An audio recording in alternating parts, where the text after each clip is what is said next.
Welcome to the People's Guild. Each week we explore the Splinterland universe with guests from all across the mythical land of Praetoria.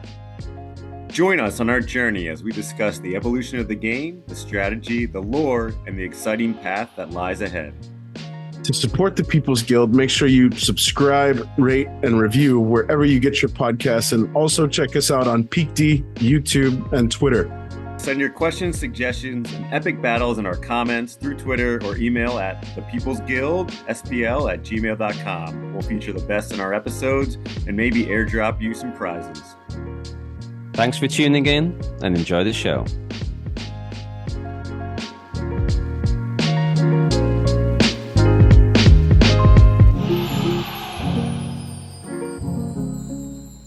Welcome back to the People's Guild. Another week, another episode. We got a bit of an impromptu guest today. So shout out to our guest for accepting the last minute invitation. Took last week off. So thank you guys for all the messages of, where's the episode at? We're jonesing for some TPG, but real life got in the way, and both Hep and I had to embrace it. So we're back. Yeah. We've got our good buddy Tails on for an episode. So welcome back to the show, Tails. I think that officially puts you at the top of the episode numbers, I think, at this point.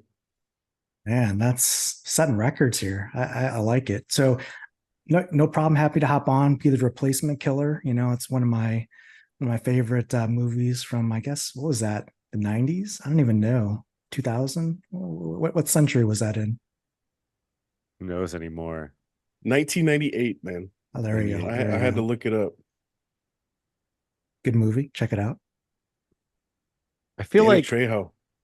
Yeah, I was trying to think. I feel like there's no way I haven't seen that movie, but it's not springing to mind. Hold on, but just like there's no way there was a movie like that was made in 1998, and I didn't watch it. Man, you're missing out if you didn't see that. You haven't seen that? I've never seen it. Chow Yun-Fat, Mira Sorvino. All right. Well, now you have something to do. We gotta check. Yeah, now we got something. We got to find out. We'll find out where it's streaming. We'll let everybody know. We'll check it out for sure. Yeah, dude, I'm gonna take it a step further. I don't recognize Mira Sorvino. Like, I feel like I know that name, but I don't know from where. Romeo and Michelle's high school reunion. That's a great. Now I've seen that movie. All right. Well, anyways, welcome back again, Tails. Wonderful to have you, buddy. We haven't chatted on air in quite some time outside of the context of the Battle Royales, and always good to pick your brain. You've been picking up steam a little bit with your Splinterlands content of late, which has been great to see. I think there's a lot of folks in the community who appreciate your insight, your perspective. Deem it as salty or deem it as sweet. It's always from the hip, and it's straightforward, man. And it's worth repeating that we here at the People's Guild appreciate your insight and perspective, man. Thanks, I appreciate it. I mean, I think one of the things that I think we all have to do within the Splinterlands ecosystem and community is just open our minds. I mean, we can't be necessarily Splinterlands maxis and be in an echo chamber. We have to kind of see what else is going on out there in the broader crypto and Web3 space, see what other projects are doing, where they're succeeding, where they're failing, look at the things that are working for those projects, see how we can implement it there. There's certainly a lot of things that Splinterlands has done that could be replicated in other projects that would make those projects, I'm sure, very successful if they could implement them as well. So that's really what I'm trying to do in this current state of the market is just keep an open mind and kind of be cognizant of what's happening around us, because ultimately it's going to influence us one way or the other. Now, whether that's good or bad, we'll see. But there's a lot of projects coming with a lot of big news, a lot of coming out of closed alphas, closed betas, and hitting mobile, hitting app stores. Cypher's one of them. Alluvium's coming up next. I mean, you've got Parallel, you got Storm Warfare, you got a lot of stuff. And one thing that we have to keep in mind, not only from a content creation perspective, but just from a Web3 gaming perspective, is the one limited resource we have, probably besides capital and money, is time. And with some of these games, if these games take up, half hour or an hour a day of people's time, there's not a lot of extra games that we can fit in our schedules for most of us. So we're going to have to pick and choose pretty carefully. And that's where the projects that give us the most bang for our buck, give us the most enjoyment, and give us the most promised deliveries are going to be the most successful in my mind. Yeah, that's great. I definitely understand that. And lack of time. And it seems like, you're trying to stay on top of a lot of these games. It's always impressive. I'm really impressed with the content you're putting out and the breakdowns you have of a lot of these new games. But yeah, like you said, there's some things that Splinterlands does well that other games could adopt. So, let's start this out on a super positive note with you, Tails. Tell me, what do you think are like the one or two things that Splinterlands, really, really does well or has done well over the last 5.5, 6 years? Are we at 6 years yet? We're almost at 6 years now, right? That, maybe some of these other games aren't doing. Yeah, I think one of the things that I'm most, I guess, appreciative for in Splinterlands is the connected marketplace between cards and the gameplay and the rewards and the tokens, and the ability to transact in and out of those with no gas fees, no not really friction within the Splinterlands economy. So like if I want to sell a card in the market, I can do so pretty easily. If I want to sell tokens, I can do so pretty easily. If I want to sell a node, I can do it on Hive Engine and stuff. So from that perspective, buying and selling assets and doing the economy part of Splinterlands is, once you're in the ecosystem, is pretty straightforward and easy. And when you look at other ecosystems that are built on Ethereum or even layer twos, or it's not as easy to get in and out of assets, to get into the game, to buy stuff. We take for granted being able to buy credits using PayPal or a credit card and just, buying cards or renting cards if we need to. And other games don't always necessarily have those easy on ramps to just get in there and play. Like if I just load up a game and say, hey, I love this game, let me buy a battle pass. Let me spend 10, 20 bucks. Well, if I got to find a way to get crypto on a chain that I'm not already on, I'm going to be like, maybe this isn't something I want to do right now. Whereas if I can just, pop in a credit card, purchase it, and off I go, start playing the game, I'm more apt to, dive in. And that's one thing Splinterlands, I think, has done well. I know we talk about this year's new player experience and stuff like that. One of the things when I first got into Splinterlands that was easy is, I didn't own any SPS. I had no idea how to buy SPS at the time, but I sure could go in and buy cards, just drops credit card through PayPal or whatever and buy some cards and start playing. So that was appreciate so much. But I will environment, and you guys, I'm sure, can recognize this as well. There's a lot of challenges this year in 2024 that we're experiencing, whether that's within ranked battle balancing and play within the leagues, whether it's the soul bond reward cards, the questions around unlocking and when that's going to happen, what the price is going to be, what the process is going to be, what the cost is going to be, how honestly rewards seem to be out of whack in the current both wild and modern leagues based on the play style. It's just a whole reset of expectations. Now, I say that because, for me, I'm doing fine. I'm probably earning the most SPS I've ever earned in Splinterlands playing in modern, but yet I dread playing Splinterlands every day. Like my energy right now is capped out at 50. I'm not playing, and I probably should be, but I don't find necessarily joy in playing right now, even though it's probably the most lucrative it's ever been. And that seems problematic to me in my mind. Let's open up that can of worms. Where has the joy gone for you, Tails? So it's not like you're, we've talked quite a bit over the last 5, 6, 7 episodes around the initially our concerns around what ranked could look like, and that of course turned into those concerns coming into fruition and being fully realized, and being justified. But a lot of that concern lies outside of the top levels of the game. So not competing Diamond Champ with max level decks. That is not you. You are a champ level player. You've got a champ deck.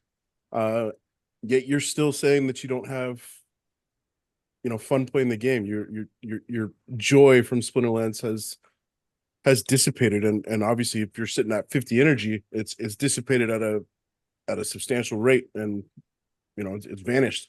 So what is it for you, Tails, that has gone awry with the gameplay and the fun in the game? Yeah, it's interesting. I mean, honestly, I look at it nowadays, and this is going to sound really bad, but I kind of look at it as kind of like paying bills. It's kind of something I procrastinate and don't look to do on a daily basis, because, like I said, there's not a sense of advancement right now. And when I say that, I guess what I mean is, even though I'm earning more SPS than ever before, and I see the SPS counter and my staked SPS go up, the value keeps going down. I've been playing since 2021. It's almost been 3 years now. And, month after month, week after week, you keep telling yourself, hey, I'm putting the time in here. I'm grinding away. I'm playing these games. This SPS is going to be meaningful someday. But yet SPS keeps going down in price. So even though I get more SPS, the value of that SPS goes down, and the value of my cards go down, and the value of that SPS bag goes down, even though I have literally probably like almost more than 4 times the SPS I had a year ago. My value of that SPS is like half, even though it's gone up by that much. It seems crazy to say that, but it's really true. If you go to your SPS screen, you start looking at that value, you're like, oh, wow. The difference between even a 3-cent SPS and like a 1.3-cent SPS is a big deal. So for me, the game is not changed in 3 years, right? Let's be honest. The graphics are the same. The gameplay is the same. The game modes are the same. What's changed? Yeah, there's new cards. There's new rule sets. There's new abilities. But there's nothing exciting that's changed. Like all that is, it's minor stuff in the grand scheme of things. The gameplay experience for me hasn't been such that after doing it for 3 years, I'm excited to come up and roll another battle. Like, hey, this is going to be something fun or exciting. And I think that's one of the balls that's been dropped is there's no new game modes. There's nothing new in the game. Land is like I click a button once a week on land. So that's kind of not a new game mode for me. And again, if all the values keep going down and there's just hope at the end of the day that something can be salvaged here, at some point, your time becomes more valuable than the enjoyment that you're getting in the game. And I think one of the things that's been sad for me is, I have a YouTube channel and I've been creating content for Splinterlands for, almost 3 years now. And I put a lot of ideas out there. Hopefully some of those were good ideas. Maybe some people would say they're all terrible ideas and I'm batting like 0%. But that's fine. I spend the time, I think about stuff. I think I put a pretty objective viewpoint out there, try and back it up with data. But all those ideas, I sometimes go, well, why did I spend the time? Has the team ever pinged me on any of those ideas and asked me about any of those ideas? No, not once. Has any of those ideas morphed themselves into something that might have changed or influenced the game for the better? Probably not. So when you ask me, why I haven't created content recently, it's because at a certain point, you just go, well, what is the point? It's not like, After Sound and others could probably tell you from a YouTube perspective. It's not like anyone's making, big bucks on YouTube creating Splinterlands content. So you do it because you do it from a place of passion, that you want to do it because you enjoy doing it. that hasn't been that enjoyment for me. I mean, the game hasn't been delivering, and maybe that's on me for having unrealistic expectations of what the size of the team can do and where their priorities are. But I guess 3 years in, it's just been frustrating to see all the squandered opportunities when I look outside of the ecosystem and see what other projects are doing, how they're engaging on Twitter, how they're engaging their community members, how they're pushing development, how they're bringing in sponsors, how they're doing innovative things. And here we are playing the same game 3 years later, and everything's everything's in the red. So, it's just that's just my personal take.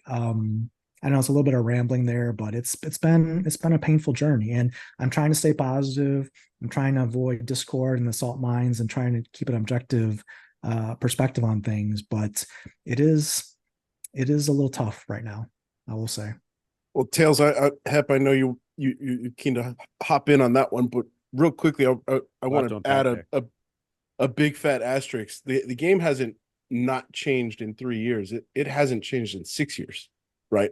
Like I look at screenshots that our buddy Gold Matters tosses out from battles way back when, and it looks just the same.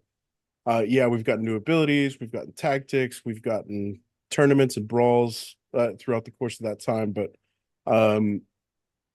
the gameplay itself hasn't seen a lick of difference in that 6 year span. So your take there is not lost on me, Tails, and I'm certainly jonesing for an updated gameplay, an updated UX with that gameplay.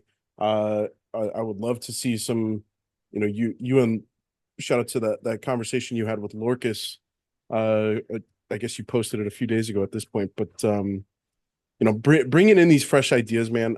I just wonder at what point is the team going to start leveraging the community for its ideas? I feel like we are chock full of, and I'm not speaking about myself personally. I would be the last person to offer brilliant ideas for how the game could improve itself. But I feel like, we've had guys like you guys, like Mondroid is another one that springs to mind. Proto, just in our last couple of conversations, Games on the Block, that have really, really fresh, brilliant, and objectively simple ideas that could really shake things up for what we're doing. Yeah, I just wanted to interject that real quickly. Go ahead, Hep. Oh no, yeah. I mean, there's a lot to unpack, I think, with what you said, and a couple things spring to mind. But I kind of want to stay on it. Maybe you stay on the initial topic at first. And one question I have for you is: do you feel like is this you're finding the game not as fun or not as engaging? Has that gotten worse with the switch to Glint and no longer having chess? Was there something about, even if it was kind of the same gameplay? And, I think Keys brought this up on our last Battle Royale when he stopped in. And he said he thought it was a big mistake. Like, having that, excuse to log in every day and check your chess and see what you kind of got. And I know there's, you have issues with, the fact that, what we have in the chest now, the soulbound rewards and no SPS and things like that, or, it's nothing really that can be turned into a real world value. But, just that act of opening those chests and seeing if you got something great, and kind of doing that every day and having that as your excuse to kind of log in, interact with the game for a little bit. I'll play, even if it's only a couple battles, I'll try to get on and play a couple battles and open my chest and see what's going on. Do you think that has been a big drawback? I mean, yes, because the Glint store isn't anything spectacular right now. I spent 0.0 Glint so far in the game. I'm just stacking it. I feel like a magpie. Do you guys know what a magpie is? I don't know. I mean, the birds that will pick up shiny things. Everything, any shiny trash or anything, and just stick it in its nest. But the birds can't use it. It's not like they're going to the local 7-Eleven and exchanging their shiny pennies that they found on the ground for, whatever. So, I'm stacking up worthless research tokens on land. I'm stacking up Glint that I'm not using in the Glint store for, again, a hope that someday I can use it for something interesting. But in the meantime, it's like a chore. It's like work. I mean, I might as well be painting the walls in my house right now because I'm not really getting enjoyment out of it. I'm not using it for anything. And, if I'm just saving a bunch of soulbound tokens for hope that they're useful in the future, it's not like the team's shown that they can push a lot of stuff out quickly. So how long do I have to wait? 6 months for the store to get refreshed with new soulbound reward cards? I mean, yeah, great. I mean, when that happens, I'll buy a bunch of new cards, and what do I have? I will have a bunch of new cards. I mean, I've got a bunch of new cards. I've got Rage, I've got Venka, I've got, whatever, Kai. I've got all these other cards, but I mean, give me something else to do with them. Give me some new game modes. Give me something exciting, something new. I mean, more cards is not the answer to save Splinterlands. Yes, it's part of the game and it's the core of the game, but we need more if we're going to be successful here. Just releasing a mini set, a promo set, a new Soulbound set, a new next set, that's not gonna, last us. Without doing something else with those cards that's going to be exciting besides just rank play. So yeah, from that perspective, am I excited to play? No, it's because, again, I'm earning SPS, which goes down in value, which I'm not spending anywhere. I'm earning Glint, which I have no reason to spend right now in the current store. So yeah, it's not fun. It's not a fun experience. There's nothing I want. Now I want to go back to one other point that you made, Bjangles, in talking about, community feedback. One thing I did listen in on the other day, and it's a game that I haven't really been following closely these days, but was Gods Unchained. And Gods Unchained had a Discord call that I got a notification of the other day. I just joined it briefly. I think they called it the Council of Mortals.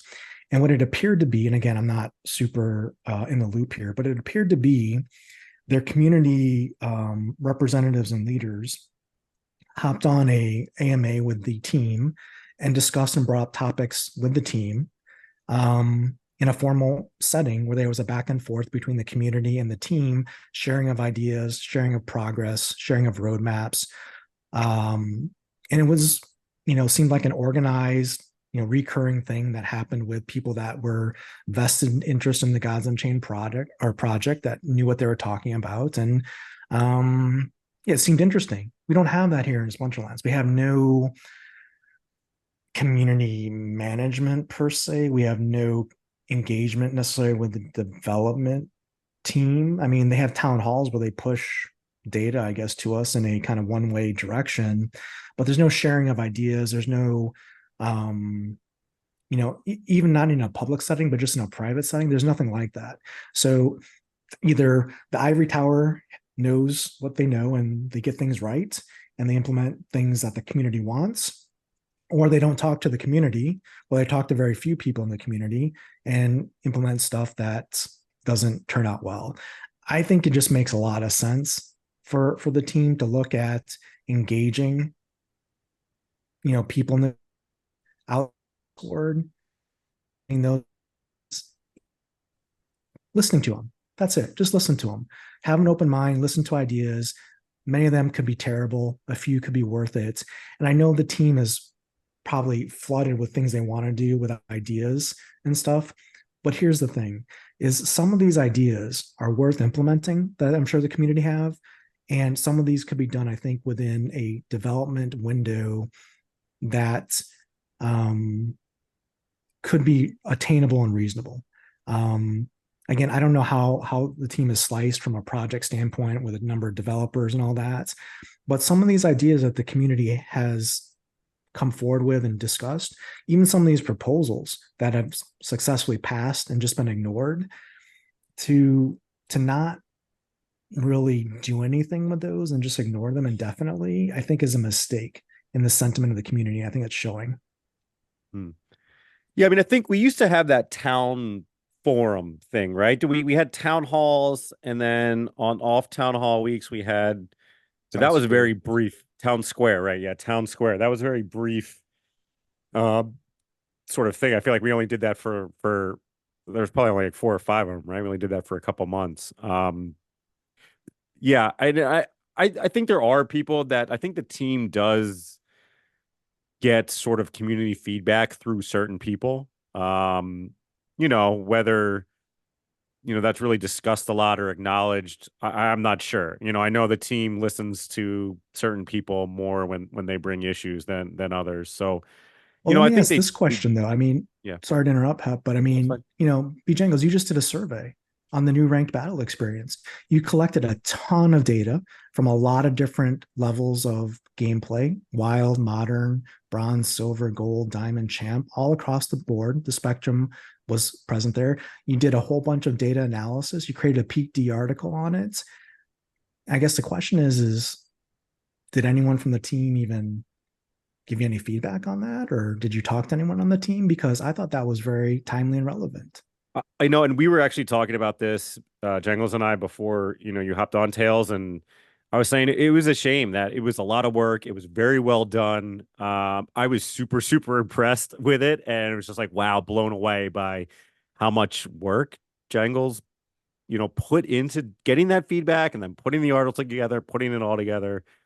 And I was very impressed by it, and I thought it was great, and I thought it did a great job to capture player sentiment and kind of things you're hearing in a lot of different places in Discord. I'm in multiple guilds, different, you're hearing these things from people all over. And he put it, got it all together, put it into one place.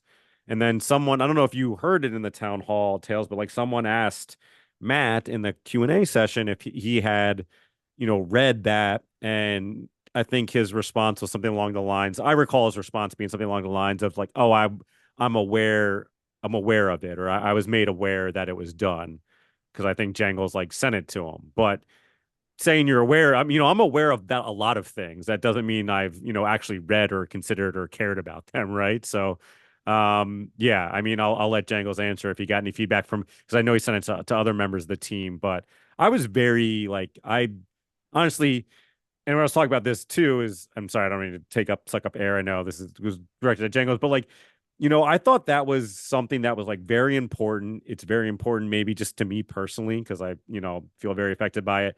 But I feel like it affected a lot of people in the same way, and a lot of people are upset about it for the same reasons. And to go through that town hall and have to talk about effing Glint for like 45 minutes, um, and everybody's ideas about changes to the Glint store and how Matt talked about them and considered them and was very receptive to them.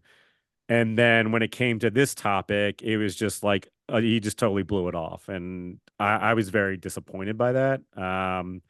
And because I feel like it's something that should be given more consideration and isn't he's just kind of like that's not what I'm looking to do, that's not what we're looking to do, and just kind of moved on from the topic like very quickly. So yeah, sorry, I wanted to kind of air that because that was I felt like that was that really bothered me, of all things that have bothered me, like that was probably the most.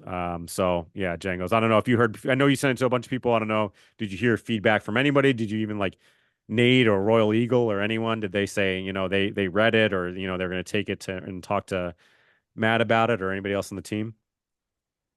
So Eagle, shout out to Eagle. He was the first person that I shared it with, and just said that, hey, I'm getting the survey started. Happy to, share you on the data collection, and I'll pass forward my, kind of summation and findings on the heels of this thing concluding. He very quickly responded, and I think took it to the team in the very early days. So the response at that point in time was not nearly as wide of a capture as uh, what that data looked like on the tail end when I closed up the survey. Um, I gotta say, man, I was disappointed with the dismissive attitude of the community feedback. I think I don't know if Matt saw it. I never heard directly from him. I did share once I wrapped everything up. I shared uh, both the initial data set on Google and my article directly with both Matt and Nate. Never heard anything one way or another, and that's okay. But I was hopeful that regardless of a response or lack of response, that they took the time to read and consider what the community is saying. Yeah, and I think that's important. I'm just having to have the acknowledgement. Say, hey, we saw that you did this. You took the initiative. We appreciate the input because we wouldn't have had it otherwise, and we'll take it under consideration. Yeah. If they did nothing else but that, that would have been fine, right? And I think that's the point, is when you have passionate members of the community going out here creating content like you guys do and others do, and kind of promoting stuff on Twitter and doing these things to get eyes and ears on Splinterlands, and there's no engagement from the team. I think that's a miss. Not that they're saying, but I'm saying that they need to be out there thanking people or doing anything special, but just engage with your community. If you have people that are passionate about the game, find somebody on the team or assign someone, either whether it be Twitter or YouTube or Discord or whatever. That community engagement is sorely lacking in a time where we're talking about new player engagement. And we talk about marketing and stuff like that. Well, one of the first things they should do is ramp up their community engagement here, because not only are new players not necessarily coming to the game, but if your existing audience is not necessarily pleased or enthused or happy, who's going to come and want to join the community as a new member? There needs to be a shift in the tone and the engagement with community, and it doesn't take much for that shift to happen, but it does take some effort. If you do nothing, right? If your most loyal and passionate and invested members of the community are disinterested and unpassionate, and you're not engaging or finding out why that's the case, that's going to lead to, I think, bigger problems. Well, I think this conversation, it's bigger than just Splinterlands. I worked in customer retention, customer success for a long time. Retention should be the bread and butter of any successful business. The cost of acquiring customers is not cheap. Especially with our abysmal onboarding experience that's currently available to new folks that are coming on. Unless you've got a friend to handhold you through the entire process of probably the first 4, 6, 8 weeks of really sinking your teeth into Splinterlands before you're able to kind of, cut the leash and run free. Retention should be priority number one. And that's not to say, I know that my comments throughout this episode are probably going to be received as salty. I'm trying to approach this as realistically as possible. I still enjoy the game. I still have fun with brawls. I still have a lot of fun with ranked. I love playing my buddies in ranked battles and talking some shit afterwards. Win or lose. We just did like 10 challenge matches, and it was a lot of fun. Yeah, and it's hung fun. out, and it was like, that was a lot of fun. That was like the most fun I've had playing the game in a while. Like doing our battle royales and stuff are like the most fun I have playing the game. I feel like it's still fun, and it's fun to play with people and interact personally. Yeah, but yeah, sorry, go ahead. No, yeah. It's fun. Yeah. The fun is still there. I do agree with you wholeheartedly, Tails, that we do need an injection of something else. I think the opportunity exists for a community-driven focus group with one or a select few team members that have eyes and routinely participate in said focus group to gauge sentiment, to pull ideas, to we're not just my number one fear is that Yaba and co have surrounded themselves with yes men. We're just going to throw all this stuff at the wall, and whatever team Matt says, we're going to blindly follow. I don't know if that's the case, but all of the team sentiment that I've heard around the ranked rework is my number one problem with the game at the moment. I think it was, I shout out to our good buddy Fat Jimmy. He dropped some very simple words of wisdom. The krill don't follow the whales. The whale follow the krill, right? So if we're completely polarizing and removing our smaller player base from the game and ostracizing them to the god-awful experience that is Wild, where a soulbound bronze deck can pretty much sniff diamond and champ, and it can be completely automated. What is the point? Whereas if we are injecting fun into every league of this game, every level of this game, and we're supporting the small players to have fun, to have a good experience, to enjoy themselves throughout the growth experience of playing from bronze to silver, silver to gold, et cetera, the big money's going to follow. And I think that's a primary concern of mine. I hope we've got a town hall in about, I guess, 12 hours from now, 8 hours from now. And I'm kind of sitting with bated breath that we've got an update on Matt's thoughts around this experiment that is ranked. I'm not counting on it, but that would be a very, very pleasant surprise. On some level, I do have a hope that comes out. I would strongly encourage Yaba to spend 5 minutes, maybe 10 battles of modern with a non-max deck trying to escape bronze. And I think he would very quickly realize that it's an absolute dog shit experience. If you can't escape bronze and you've got the full gamut of max Chaos Legion, max Rift Watcher, max Rebellion, 4 bronze and then 4 silver with the previous league system, then you just suck at the game. Get better, practice. I don't think the answer is to encourage people to just simply outgun opponents and allow for completely max level cards to just demolish folks whose max capacity to invest in the game is maybe a silver level deck. It's not the answer for me. I just don't. I can't wrap my head around the idea that is anything but a god awful experience. So yeah, back to a comment that you made earlier, Tails.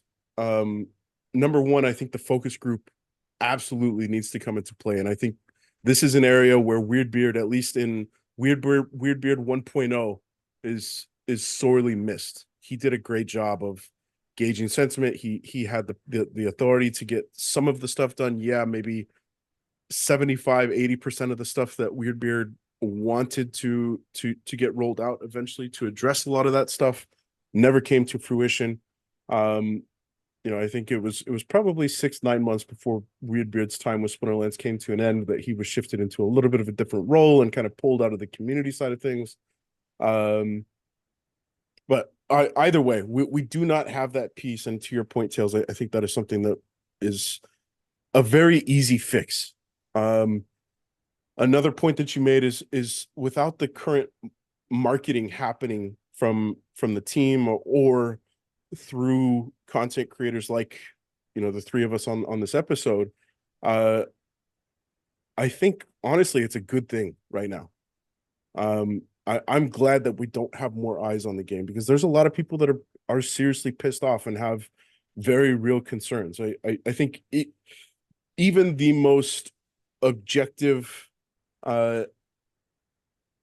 level-headed, biggest investors in the game have been, kind of coming through the woodwork, dropping real criticism.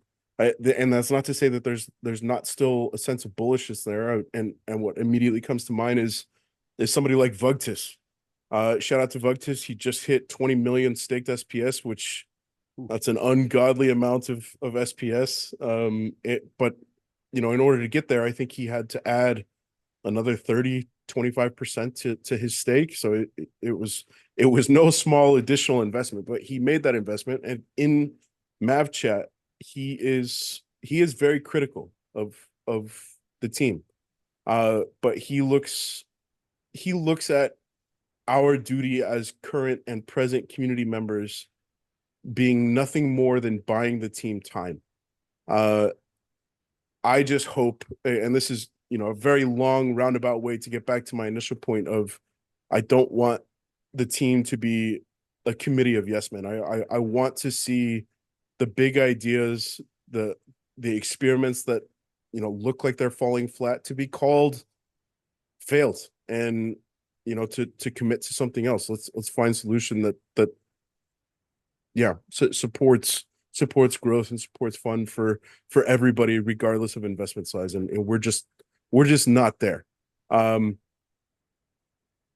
Yeah. So I don't remember how we exactly steered into this conversation, and that was a little bit of a rant, but no, it's good stuff. I'm gonna take a right turn here, and I'm gonna take us in a different direction here, B-Jangles, because I know you guys like these interesting conversations. Hot take number one coming from Tails today. Not necessarily a hot take, but it's a question, and it was actually happened out of I think it was last town hall, where the conversation came up. Is I think in the town hall, the question was asked, can we bridge assets like what was done with Wax, previously with Splinterlands assets in I think 2020-ish timeframe.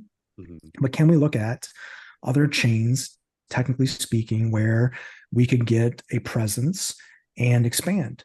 I think Base specifically was mentioned. Base is really making some moves here. Base is, with the meme coins and with the gaming and the Web3. I mean, another option might be, Mutable X or, Solana or whatever. But if you look at Base specifically, now I don't know technically what would be involved in bridging assets to Base to be able to mint and for the game to work there. At least from a NFT minting perspective. Obviously, to have the assets work in the game, they would need to be, probably on Hive. But being able to branch off of onto Base, we get a whole different set of eyes and ears on Splinterlands, with timing lining up with the new player experience. That might make a lot of sense, especially in a crypto bull market, because Base gas fees, even though it's a Ethereum layer 2, are very small. It's like literally like a penny to do a sale or a transaction on OpenSea on the Base network. And I know that because I've been doing that a lot with Parallel. Listing fees of assets on Parallel Base chain on OpenSea are free. There's just a commission when you sell, right? A market fee. But it gives me a lot of the feel OpenSea on Base, similar to Splinterlands on Hive, in that it's, pretty much not gasless, but it's pretty much you can do as much as you want and you're not burdened by the chain. You can transact pretty much all you want, and it's good. It's nice to be able to have that flexibility and freedom. I think if we can get possibly the technical analysis to say, hey, can we bridge assets to Base like we did on Wax and have NFTs on OpenSea on Base and bring people in? Could that be something that wasn't capitalized with Rooney on Ethereum mainnet, but could we take advantage of that? And what is the effort? There's technical efforts around nodes, there's technical efforts around new player experience. What is the lift there, right? What is the estimate? What are the technical hurdles? And is that something that's like a 3-month project, 18-month project, 5-year project? What is the lift? And then let's analyze the pros and cons. And obviously not us. I mean, the team should analyze it. But again, I think it's something that as we look at where the team's at and we look at other projects, again, looking at what other projects are doing, other projects are multi-chaining their NFTs to get the most exposure and the most, customer base at the end of the day brought to their project. They're also launching on mobile. They're also doing Epic and Steam. They're also doing lots of other things as well, in parallel to doing, no pun intended, to other things within their development roadmap. Here we have a very, very narrow development roadmap. I don't see any of that. I'm just going to be honest with you guys. I don't see new player experience necessarily being the right path to getting Splinterlands any sort of traction this year. And that's my concern. I haven't created a lot of videos on Splinterlands recently, only because I'm honestly worried about the future, because we're not, our delivery timeframes are not great, and the stuff that we're honestly working on, I don't know if it's going to make a difference at the end of the day. We'll see. I mean, I could be completely wrong, and they can knock it out of the park, and we could all be swimming in, our vaults like Scrooge McDuck here. But I don't know. I just think that, to your point, some things that should looked at. Let's look at base or multi-chaining on something else as a potential to get more players here. Let's look at engaging our community, let's say thought leaders, in a private forum or a semi-frequent basis to just listen to what they have to say about the current state of the game. And let's work on getting a community like ambassador program or marketing program organically, possibly funded by the DAO, out there to at least start getting eyes on the project. And maybe now is not the time, but if we lose players at the rate we're losing at and we don't replace them anytime soon, it's going to get real lonely here real fast. So just look around you, look at all the content creators you listened to a year ago or 2 years ago. How many of them are still creating content? How often do they create content? That's problematic. Yeah, I want to ask you kind of, about Parallel. I know you put out a lot of videos about that, and I was looking into it at first, and I guess I haven't really sat down to understand the base layer 2, and because I was just kind of hesitant. I'm like, oh, this game looks fun. I'd love to try it out. But I'm always hesitant anything that's on Ethereum because I'm like, well, do I want to deal with, the gas fees and transaction times and dealing with all that? So I didn't realize like OpenSea, you can pay stuff like through base. And so is that the case that just like base is a different connection you have on your like MetaMask wallet that you can have it hooked up to the base chain? Yeah, it's basically what it is. It's honestly very simple. Like for a user in the United States to get Ethereum or anything onto the base chain, you can use Coinbase as an example, or any other central exchange. I think crypto.com as well will allow you to use fiat to buy Ethereum, and instead of transferring Ethereum from the mainnet to the base network instead to your MetaMask. And then once you have it on the base chain, which literally takes like a penny or a couple pennies to transfer. It's not like an Ethereum gas fee. It's very like reasonable. $14 to do one transaction. Yeah, I mean, I minted a legendary card on Parallel, for example, just the other day, and it cost me 1 cent on the base network to mint it. So I mean, that's very, very, very, I mean, it doesn't get any cheaper, honestly. So yeah, I mean, it's easy to get money in and out on base. The fees are like next to nothing, pretty much. Once you're on base using OpenSea or the game's access to base is very easy. So it's very simple. If Splinterlands could do the same thing, I think it would be a great thing for Splinterlands to be able to have that flexibility and be able to work on a layer 2 Ethereum chain where people are not scared of the gas fees. I think that's kind of the best of both worlds. So do you envision that as being like that's just like a way to get the cards on the OpenSea marketplace, or how would they then kind of bridge them to the game? Like would the game kind of like that's, I guess, the kind of the issue, right? Like, yeah, I mean, the question is, I mean, Splinterlands again has done a good job of using credits in the in-game kind of database and stuff to be able to buy assets directly in the game with PayPal and fiat for US customers, as an example. So it's not necessarily a challenge there. But what the bridging or the being able to work on base would provide other crypto native Web3 players to be able to go in and out of that chain, which they probably already know how to do, versus Hive is what that would do. And again, there's obviously a ton of people on base. There's a ton of people on Solana. There's a lot of people that have NFTs and money on these other chains that aren't necessarily have an easy way to move those funds into our chain. Yeah, yeah. So what it allows you to do is it allows you to pick up an audience that might have excess capital and assets on another chain and get them interested in your assets in your game on that chain if you provide them access to it. Otherwise, if I'm on Solana and I want to get, let's say, Solana is at $200, next month, and I made a windfall and I want to be able to use some of that and splash around in some other projects. Well, the chances of me taking that Solana tokens or assets or NFTs or whatever sales off Solana and finding a way to bridge it over to Hive is like 0.1% of the people are probably going to do that for most people. But if there was a way that all of a sudden on, I don't know, Radium or something like that, there was the ability to, buy Splinterlands, land plots or something, and then transform in the game and use them. Well, I might buy some Splinterlands land and then, bridge them over into the game and give the game a try because I have just some money to splash around. Again, that's the crypto use case for the bridging.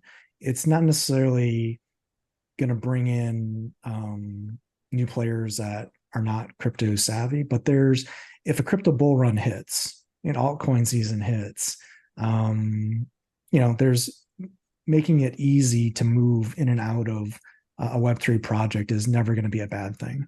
Yeah.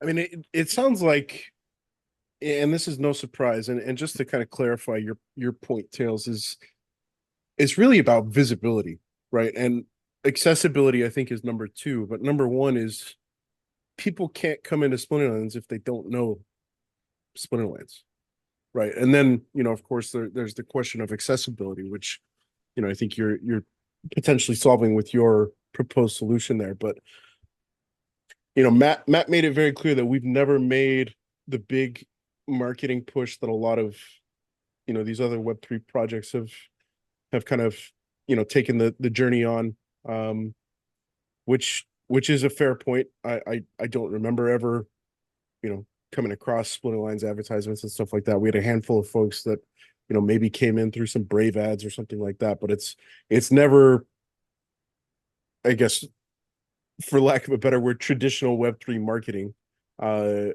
If there is such a thing as traditional Web3 marketing, as we know it, we haven't really seen any of that take place with Splinterlands. So number one is visibility and creating awareness.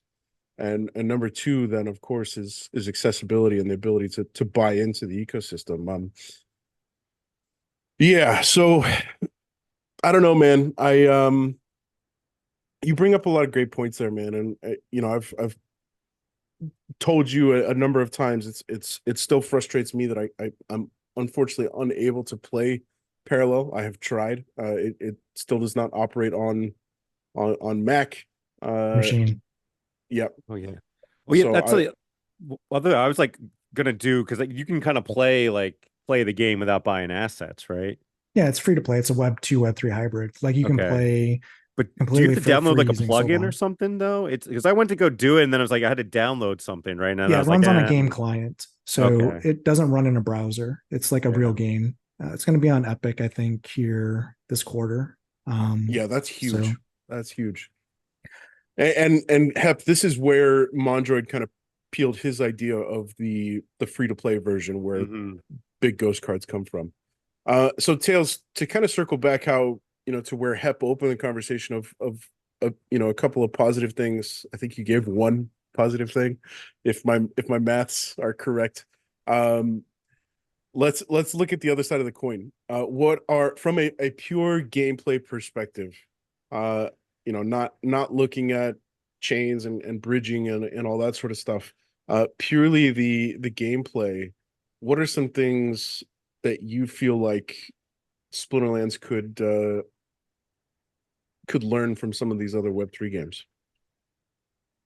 Before I answer that question, can I give you one more positive thing? Because you were just talking about marketing and eyes and ears on Splinterlands. Do it. Let's make it a proper list. Right now, it's just a singular bullet. Well, I'll give you number 2 on the list. And again, I don't want to go back to the finance piece of this necessarily, but it is a selling point for Splinterlands, honestly, is because we are Web3. You do own your assets. You do have the ability to sell your assets. Maybe they appreciate, maybe they don't lose value, whatever that case may be. But, honestly, right now, as you know, I'm following a lot of Web3 projects out there and keeping my eyes and ears and doing research on them. And, honestly, for a player that wanted to, if they were knowledgeable and worked with someone in the community already that had the knowledge, you could come into Splinterlands today and you could make videos and content on this pretty easily, where you could be quite profitable, at least maybe not from a United States perspective, but certainly with certain countries, certainly very profitable, where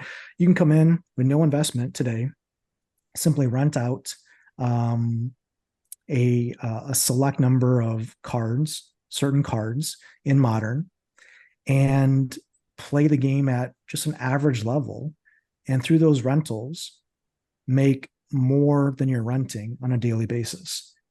Now, are you going to be making, $20 a day like you can in Parallel or now in Splinterlands? No, but you can be net positive through the rental market and earn more SPS than you'd be paying in rentals to be a profitable Web3 game. And I think that's a compelling case because there are very few Web3 projects out there right now where you can come in with basically little to no capital and be positive ROI on day one. Splinterlands is one of those. Now, because you're not bringing in capital and because the rental market's so low right now, you're not like I said, you're not going to be making $20 a day, but you'll be making a positive crypto flow with just your time. That's important because a lot of projects out there require you to dump literally hundreds, if not thousands of dollars on NFTs with the hope that in the future you'll be able to ROI on those from a Web3 perspective. Today in Splinterlands, you can ROI or at least play and make money without that. And there's very few games out there. Splinterlands is one of those. I think Parallel is another one of those compelling stories right now in the Web3 space where you can ROI and do quite well in Web3.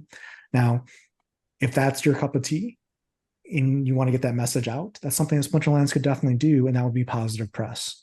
So that's number 2 on my positive list for Splinterlands right now.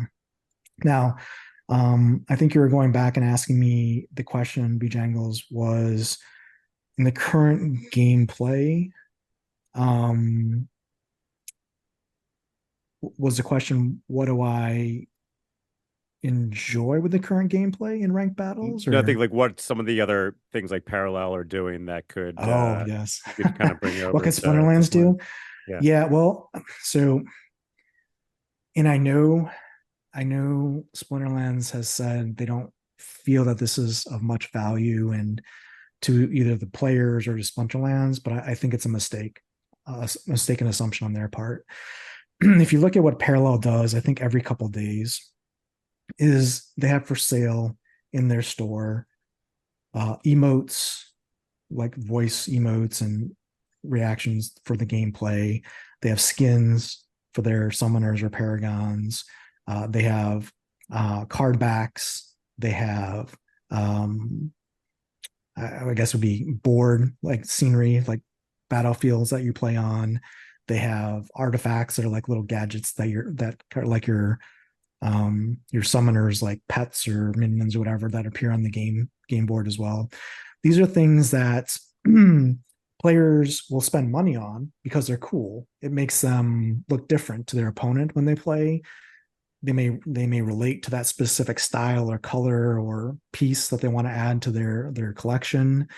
And Tails, real quickly, just to clarify, all of these things that you're alluding to have zero bearing on impacting the game, other they're than all just aesthetics, right? Yes. Yep. They're just for flexing, right? They're just like Fortnite skins or whatever. It's just, you play the game, you like the game, you're playing it enough where you want to be different than your opponent. So you're willing to pay some money in a store on a weekly basis, and you may want to buy it, you may not, but you at least have the option. It's a revenue stream for the company, right? That they put some development time in it, they get some money out of it, everyone wins. The player wins, the team wins, all that stuff. They have a battle pass That's a free battle pass every month that goes through that you get for playing the game that makes you want to come back every day and play to be able to complete the battle pass and get some of these soulbound rewards in the game. But they also have a paid battle pass where you pay, I think it's like $16 or $20 a month. And you get, at the end of the day, you get the ability to get NFT assets or the ability to mint NFT assets that are normally soulbound that you can pay to the Sync Prime token to be able to then mint it as an NFT and then be able to sell it or trade it in the future. So again, what does that do? That brings your daily active users back on a daily basis to play the game, to advance through that on a monthly basis, to get the rewards. They're soulbound in nature, but they can be mintable and unlocked as well as an option. And again, it's that Web 2, Web 3 hybrid. You can completely play, and one of their pitches for that game is reaching out to Hearthstone players and Magic the Gathering players and to pitch it as a pure Web 2 game that like Magic the Gathering Arena or any of those other games, Hearthstone, etc. Play it just like that. And you can play it and be no different than Hearthstone. But should you choose to want to earn or want to have NFTs or want to sell your assets or own your assets, you can. You have that choice. That's the option. That's the difference. And there's obviously debate in Hearthstone and that community where there's a lot of people vocally against NFTs and that concept, whatever. But in either case, you have the option. Now, what it does is it appeals to Web3 gamers, people that get the Web3 side. It appeals to Web2 gamers. You can play either version of the game or a hybrid of both if you want. Having those options are powerful for a game. And if you look at all the new projects coming out, that's how they're approaching. All the Web3 projects are coming with that kind of a mentality that you can do either all Web3 or all Web2, or you can do both. And it provides that flexibility. And I think that is something that Splinterlands has not looked at seriously and should, because it's honestly the wave of the future. If you don't have that, I think you're going to be behind the game with the competition there. And, we talk a lot about the glory days of 2021, with the bull market and Chaos Legion packs selling, $40 million in one day or something silly like that. We talk about, just imagine back to Imagine Dragons and Waka and Warner Brothers and the glory days of what could have been everything great. We talk about comics and miniatures and TV animated series. This is what we thought our future was going to be, where we would have something like that in Splinterlands in the future if everything was successful. But guess what? Other games are doing exactly that as we speak and delivering on that. Our vision of what Splinterlands could have been, and they're doing it today. Parallel has physical comics, a physical card game. They have physical, like, I wouldn't say miniatures, but they're like products, right? They have a merchandise store. They have crazy trailers and lore. They have their avatars that they're bringing out as part of Parallel Colony, which is a totally different game. The reason why I'm excited about Parallel and other games like Parallel is because they are delivering what all of us thought Splinterlands could be in their games and ecosystems. And when I get hate, when people say, well, you're not being true to Splinterlands, or why are you looking at other games, or, you're a traitor. No, it's like, look, I wanted Splinterlands to do all this stuff, but they didn't, or they couldn't, or they wouldn't. Other games are.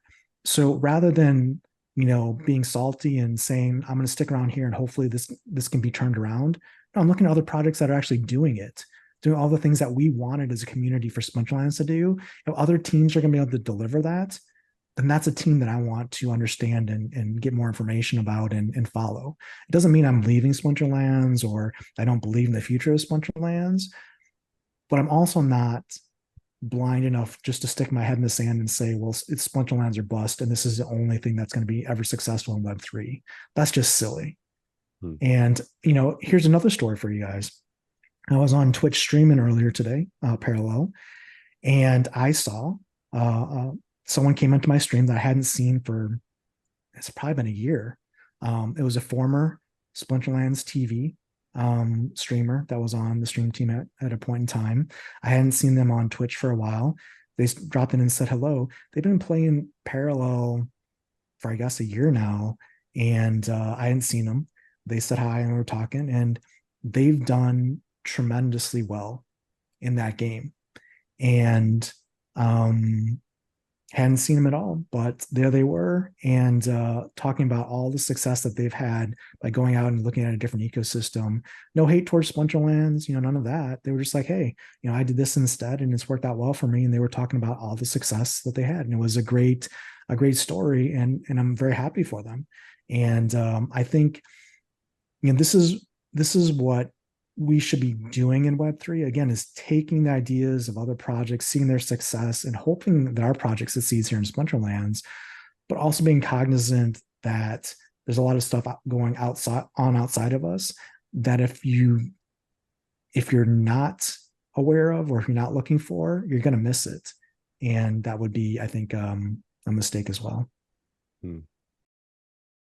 One of the big kind of pushbacks people have about making it kind of a Web 2, Web 3 hybrid is that, well, then people won't buy cards, and people would just play the game, and cards would be devalued. And do you think that's a legitimate concern, or do you yeah, not at all. I think it's just a bunch of paranoid closed-mindedness. Let me interject real quickly. Hep, you missed the epic tennis match at the tail end of our last Battle Royale. Yeah.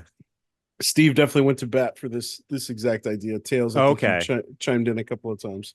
Okay, sorry. Yeah, I meant to go back and watch that, but I haven't yet. So sorry, I apologize. This is not new content, but it is. No. Yeah. Yeah, man. I don't understand how would it maybe I'm just not big brained enough to understand how a devaluation of cards would occur if ownership is where the earnings are tied to. Right. Exactly. I as far as I see it, and if more people can just play the game, it's like one of those things where, like, if you can just get more people to play it, if you can even if you just only convert 10%, 15% of people to buying cards to earn, right? That's 10 to 15% more people than you would have had otherwise, right? Yeah, you've essentially got to pay $10 just to try Splinterlands. Right? I don't think you can play at all, even starter cards, without a spell book, can you? And at this point, it's kind of irrelevant anyways, because for sure you're going to be coming up against max decks anyways. So who was it you were? Yeah, I don't know.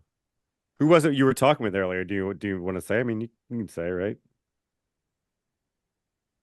Oh, you mean on the Twitch stream? On Twitch. I mean, you can watch my Twitch stream and see who it was. I'll I don't want to mess it out them to say. I don't know if they want that to be known, but I mean, they were listing dollar figures of money they had made since they went over to that game, and were very happy with the results. Now, I know it's not all about dollars, but they were talking about how they were able to take the money that they made in parallel and spin it off into 2 other upcoming projects because of it.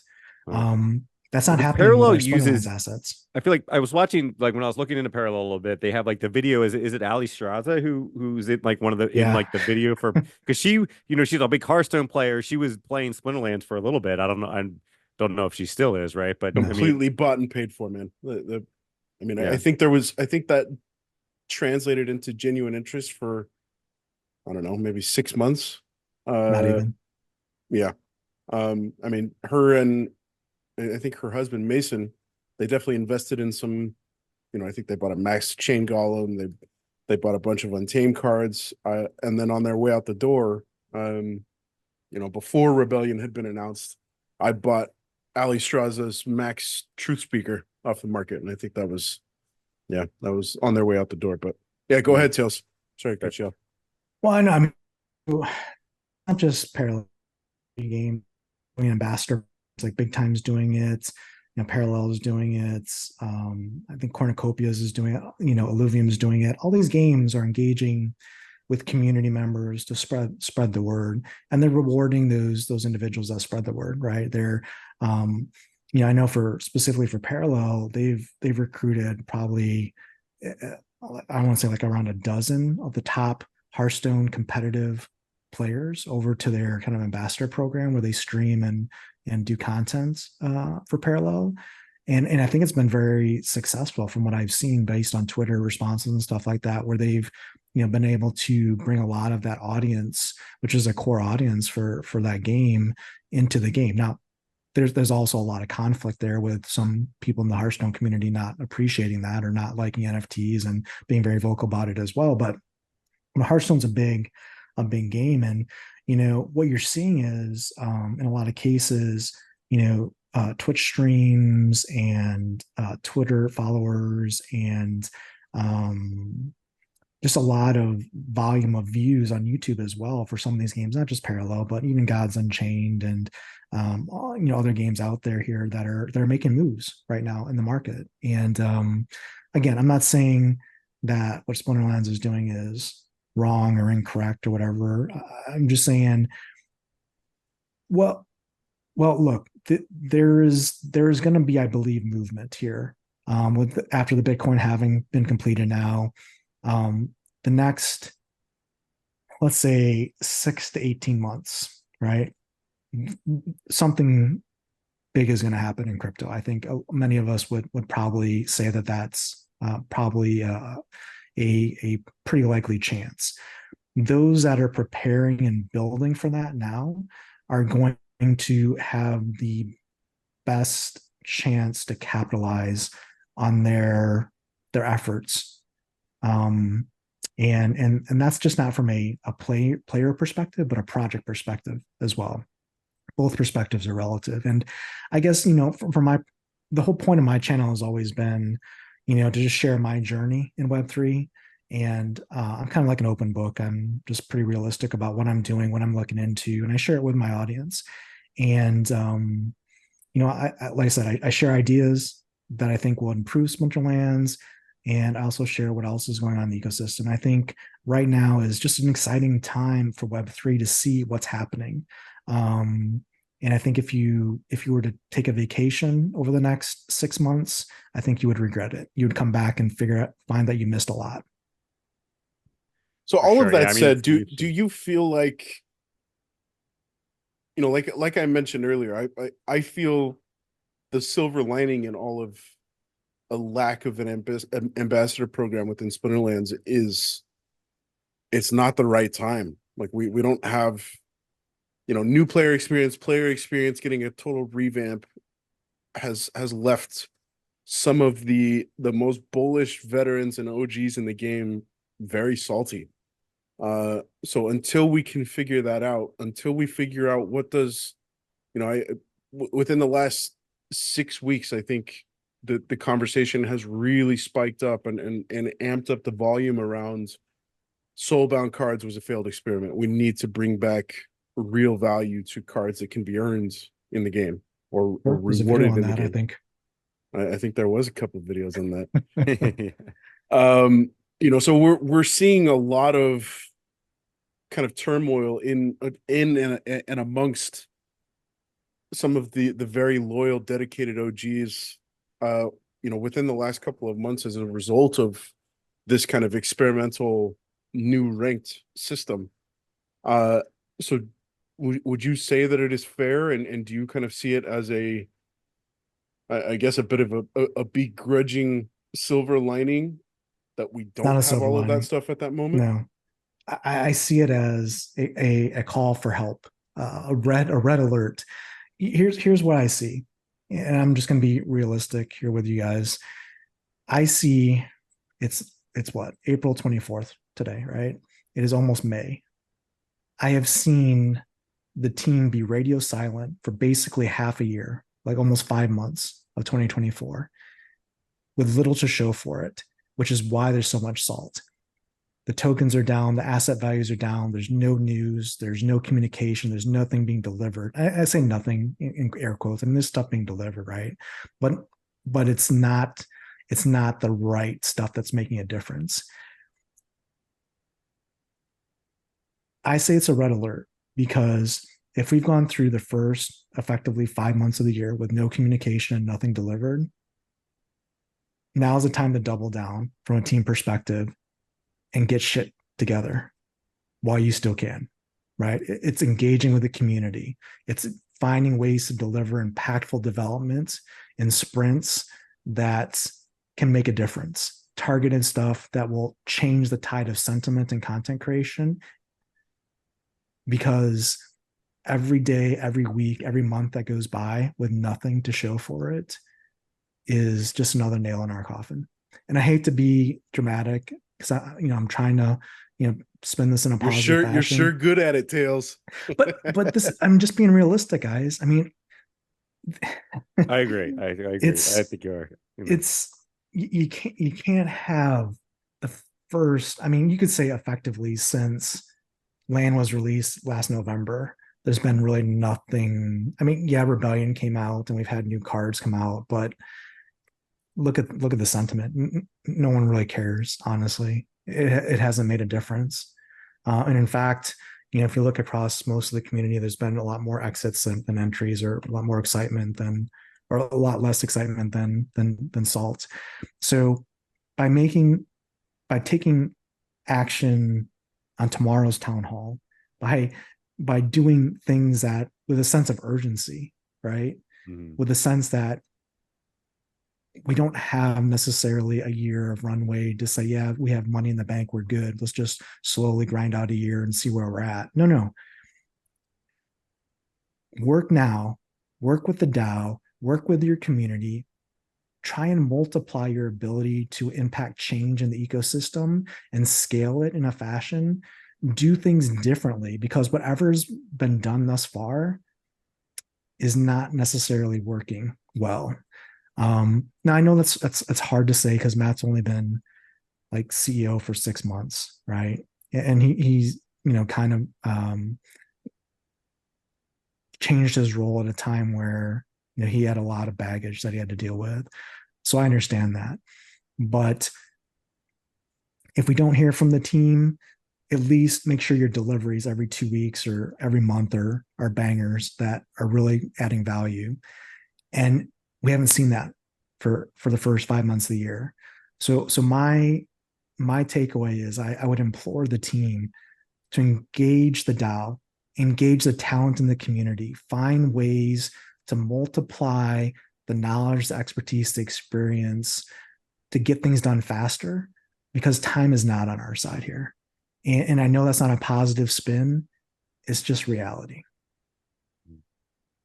Yeah, you talk about the deliverables. It's like you said, since Land came out, we've had the changes to ranked. We've had now, the implementation of Glint instead of chess. But are these things that should take a month at a time? I'm not that savvy about development of these types of games, and I know people talk about, the team size and resources, but like, it's not like it's one guy, it's not like it's one or two people. Like, they have people, and these seems like these changes they're making are more minor tweaks to the system that maybe shouldn't take so long.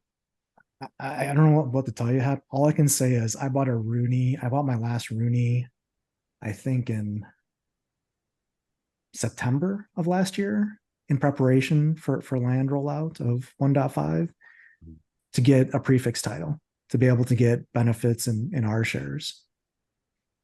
That was, Land came out in November, and I understand prefix titles didn't make it. How hard is it to make prefix titles that give you just a percent bonus to your R shares to get that in the game? To your point, should it take that long? I don't know how long it should take, but I would have expected it. I mean, and maybe it's not realistic, but maybe 2 weeks after Land was released to get prefix titles enabled. Is that probably realistic? I mean, from a corporate perspective, like in the corporate world, I mean, I think that would be realistic.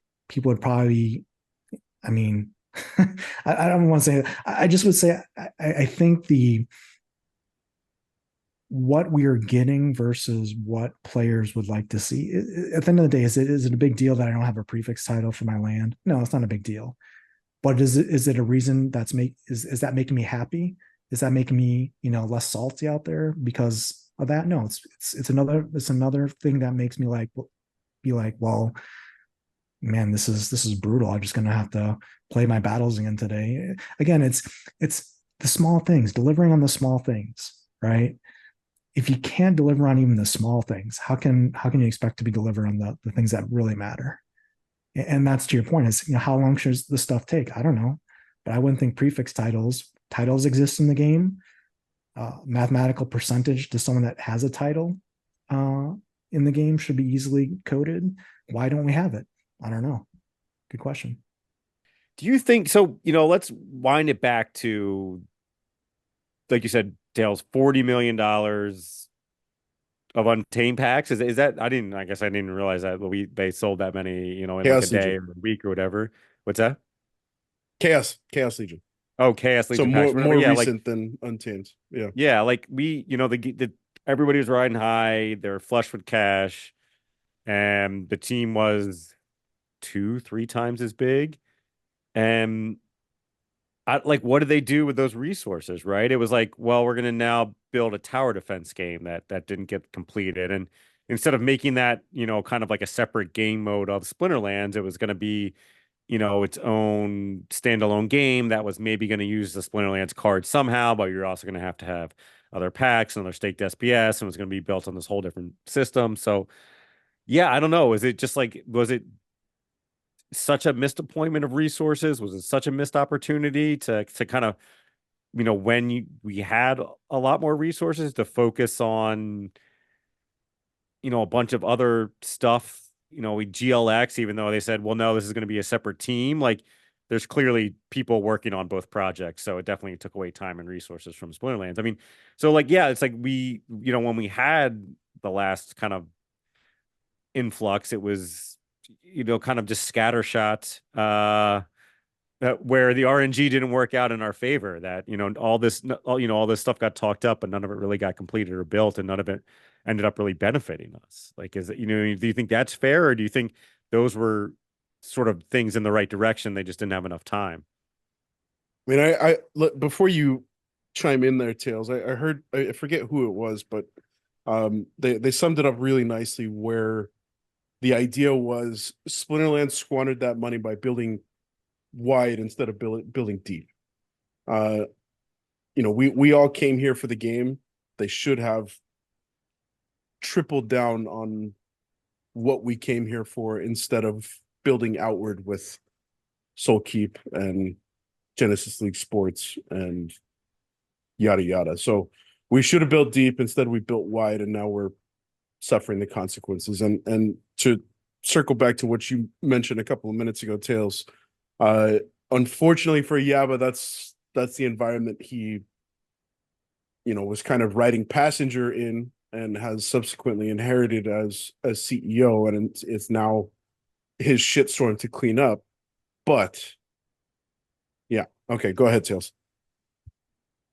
Yeah, I mean, I guess I would just sum it up as mistakes were made, and I'll just leave it at that. I mean, I mean, it's all hearsay. It's all, guessing, because we're not on the inside, seeing, stuff. So it's hard to say, but I would just sum it up as mistakes were made. And, now's our chance, hopefully, as a community, as a team, to rally and fix things and get us in a better spot. But, if all we hear is be patient and wait, that's a hard pill to swallow. Because the mind wanders when left to think. Okay, well, let's start winding this baby down. But also, so I mean, I don't know. Sorry, just out of curiosity, like, did they just like hire the wrong people, or like, because it seems like, yeah, like what, like I get it, you hired a bunch of people and you want to do a bunch of stuff, but it seems like all that stuff failed too. So was it just they just hired the wrong people? I don't know. I mean, it was the bullish philosophy, right? That was just like, it's always going to be this good. It's always going to be up coin. Well, we were, I think Chaos Legion serves as like a really good time capsule for in everything from its size, its scope, the way that vouchers were selling for $20. Everybody was riding high on that wave of what had come 6-8 months earlier, with Untamed selling out and card prices skyrocketing and land selling out and yada yada. And the team just went gung ho on building. I don't remember what the total employee count was. It was well into the hundreds. It was a medium-sized company. I think Wow. 125, 140 employees, something like that. And now we're below 30, if I'm not mistaken. Let's try and end this baby with let's all channel our inner Bebe Omega and find some positivity and silver lining in all this thing. What are we hoping for a good town hall here in about 7-8 hours, or is there something that has kind of piqued your interest in the coming weeks, coming months, as far as something to be excited about? Yeah, I mean, I know we talked about prefix titles earlier. What I think is past due is an answer on soul bond reward cards. I would be disappointed if we don't get an answer tomorrow on the timing, the process, and the pricing of unlocking soul bond reward cards. That's well past due. We've unlocked this Glint store. We've changed, the chests and the reward structure. If that isn't the next thing that gets announced and clarified, I think it's a mistake. Again, it's an opportunity for there to be good news in Splinterlands, for people to be able to burn DEC and be able to do things with soul bond reward cards for land or for the markets. But it's also an opportunity that, if not properly thought out and vetted and tested, that it could be disastrous as well, because there's a lot of soul bond reward cards in print if you haven't checked that data recently. So I think that would be something that would be very interesting to hear about, if not tomorrow, hopefully very, very soon. And other than that, I mean, I think After Sound has had videos on this topic as well, but what is the next catalyst for Splinterlands? What is the next thing that's going to get us closer to DEC back at peg and the flywheel in motion? We had Rebellion, we had land. What's next? There's nothing in the roadmap that suggests there's anything that's going to come save us, which is scary. If DEC does not get to peg, we don't see the SPS flywheel, we go sub penny on SPS, it's going to stay hard for the community to be positive, no matter how great the new player experience is with stories and whatever for new players. No one's going to care. So hopefully there's news and there's thoughts on how we can get that back in motion. I would love to see a unlimited card sync game mechanic introduced, either for land or for maybe the next soulbound reward card set. Something where we could start to deal with the card inflation that we know is a problem. There's lots of things that could be great news that could be released, but it all requires innovation. It requires game loops, and we haven't seen that innovation, and we haven't seen those game loops or game mechanics anytime soon or recently.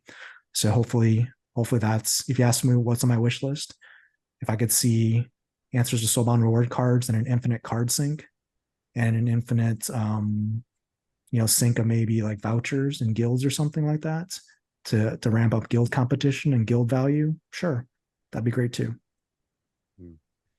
Yeah, I feel like guild is something we hear a lot about, that there's big plans for adding depth to guilds, but we never really hear specifics. It's like one of those things where we probably get maybe like 5 to 10 minutes of Nate, who's really good at giving us big picture kind of pie in the sky goals for things, but we never really hear if there's anything concrete coming. Speaking of soulbounds, and do you have is there a number or a multiplier that you think makes sense? We've heard things from 2 to 3 to, I guess Matt was throwing around 18. Do you think it should be on the higher end of that scale, on the lower end? Soulbound reward cards is a difficult, complex topic, and I've had many videos on it. from the very beginning of it being announced.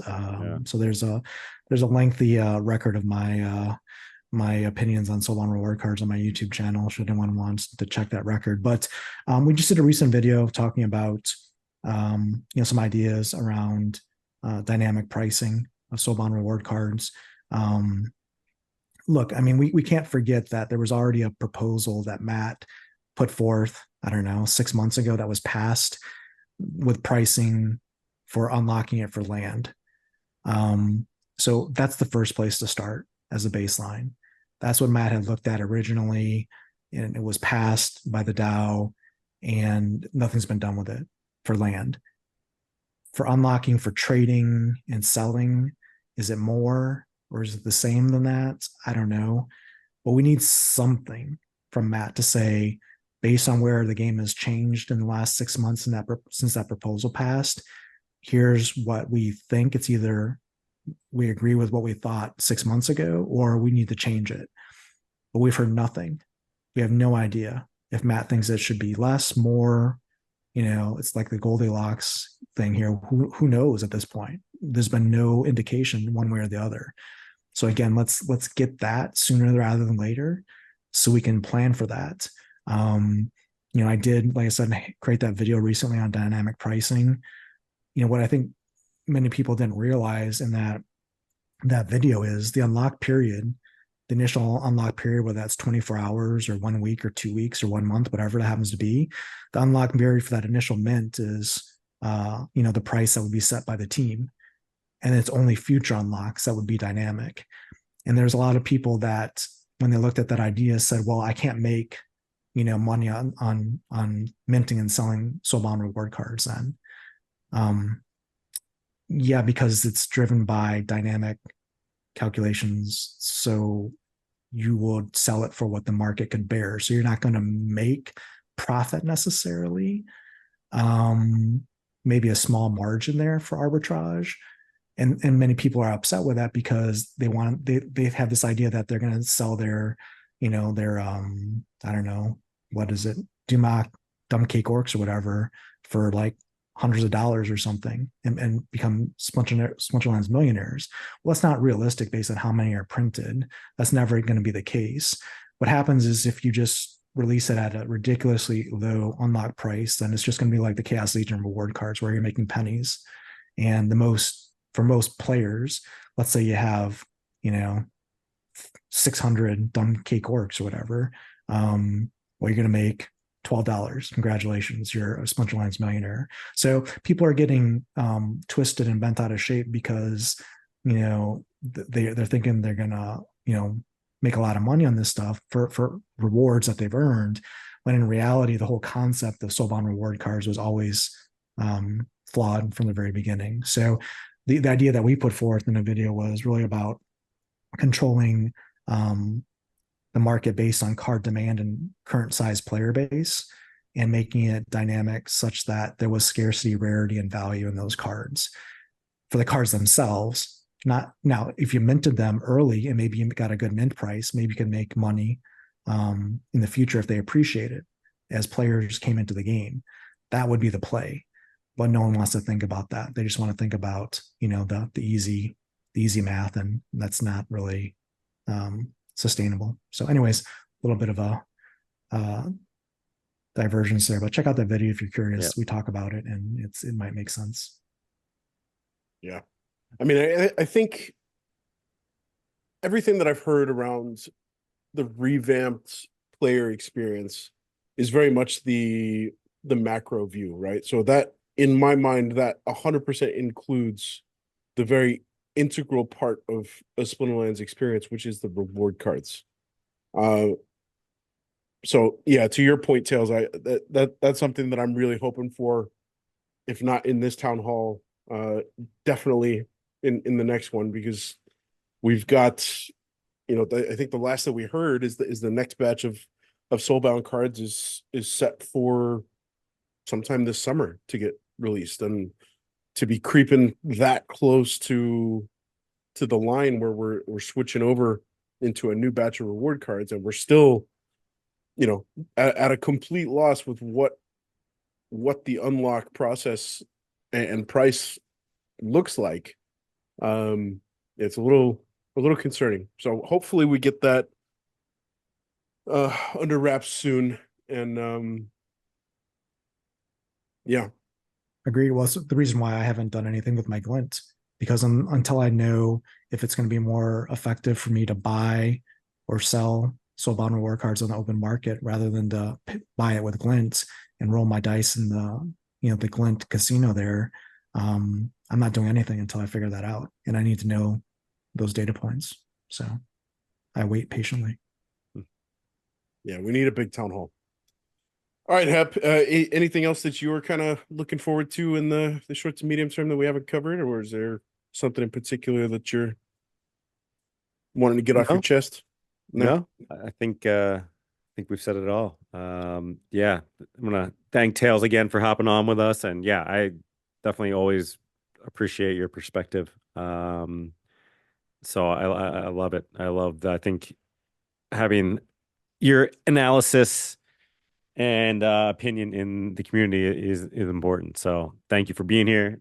Thank you for putting out all the great content. Yeah, and sharing with us.